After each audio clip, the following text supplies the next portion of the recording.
बिस्मिल्लाहिर्रहमानिर्रहीम। एक सवाल किया गया था कि एकेडमिक लाइफ है और एक सोशल लाइफ है, उसमें बैलेंस किस तरह कायम किया जाए।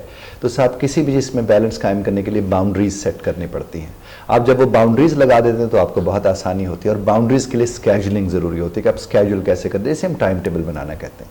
आप अगर फ्लेक्सिबल रहेंगे तो आपको ये चीज़ें समझ आएंगी। देखिए, अगर आप सिर्फ एकेडमिक लाइफ को यानी पढ़ाई को सब कुछ समझ लेंगे और अहम समझ लेंगे तो आपकी सोशल लाइफ डिस्टर्ब होगी, और अगर आप सिर्फ सोशल लाइफ को सब कुछ समझ लेंगे तो आपकी पढ़ाई डिस्टर्ब होगी। और दोनों को डिस्टर्ब नहीं होना चाहिए, इसी को तो कहते हैं कि ये बैलेंस है। और ये कब डिस्टर्ब नहीं होंगी? आप जब बर्डन लेके नहीं पढ़ेंगे। जो बर्डन लेके पढ़ता है वो बुनियादी तौर पर पढ़ नहीं रहा होता, बल्कि उसकी सोशल लाइफ भी खराब हो रही होती है और वो पढ़ तो वैसे भी नहीं पा रहा होता। आप अगर एक अच्छा तरतीब लगा लेते हैं चीज़ों को और प्रायोरिटाइज कर लेते हैं कि मैंने कितना टाइम अपनी सोशल लाइफ को देना है, और फिर जब सोशल लाइफ को टाइम देने जाएं तो प्लीज़ उसमें एकेडमिक टेंशन ना लेकर जाएं। और जिस तरह आप कहते हैं मैंने एकेडमिक लाइफ है मेरी, जो मैं पढ़ रहा हूं या पढ़ रही हूं, अगर उसको आप अहमियत देने के लिए जाते हैं तो उस पर फिर आप दिमाग में वो प्लानिंग ना करें। अच्छा, मैं कुछ लोग होते हैं किताबें रख के बैठते, कहते अच्छा मैं ये कर लूँ, उसके बाद मैं फलां दोस्त को कॉल करूंगा। अच्छा, अब मैं ये वाला चैप्टर करने के बाद ना मैं दोस्त के साथ प्लान बनाऊंगा वहां जाने का, फिर हम वहां भी जाएंगे वहां भी जाएंगे। अब क्या हुआ कि वो है तो अपनी किताब के साथ लेकिन है अपने दोस्त के साथ, तो उसने बाउंड्री को वहां पर कहीं ना कहीं खराब कर दिया। जरूर प्लानिंग की तरफ जाएं, क्यों ना करें, लेकिन ये भी नहीं, कुछ लोग होते इतनी प्लानिंग करते हैं इतनी प्लानिंग करते हैं कि जिस वक्त काम कर रहे हैं उस वक्त भी प्लानिंग ही कर रहे होते हैं। ऐसा करने की जरूरत नहीं है। फ्लेक्सिबल रहे, जहन के ऊपर चीज़ों को इतना सवार मत करें, अपने दिल को खराब मत करें, इंजॉय करें। चूंकि आप इंजॉय करेंगे तो आप जिंदगी को बेहतर तौर पर समझ सकेंगे। और हर वक्त किताबी कीड़ा बने रहना उसका तो खैर बिल्कुल ही कोई फायदा नहीं होता है। वो आप जिंदगी, चुके देखिए जिंदगी गुजारने के लिए जहां किताब की जरूरत है, जिसको पढ़ने की जरूरत है, वहां जिंदगी गुजारने का भी तो पता होना चाहिए ना।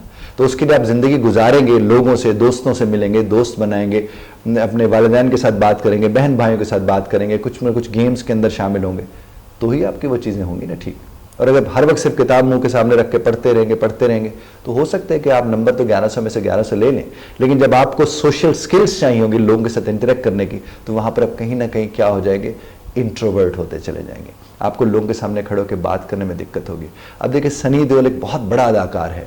कल मैं उनके वालिद साहब जो है वो धर्मेंद्र, मैं उनकी बात सुन रहा था, वो कहते इतना इंट्रोवर्ट है, इतना ज्यादा वो है कि वो कह रहे थे बहैसियत बाप मैं तरसता रहता हूं कि वो आकर कभी तो मुझसे अपने दिल की कोई बात कह ले।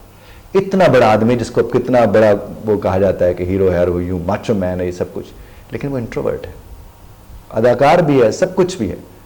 तो बाप से बड़ी तो कोई हस्ती, देखें ना, बाप बहुत बड़ी हस्ती होती है आपकी हमारी जिंदगी में। तो वो बड़ी हस्ती क्या कह रही है वहां पर उसको कि मैं तरस चाहता हूं कि मेरा बेटा मुझसे कोई बात तो कर सके।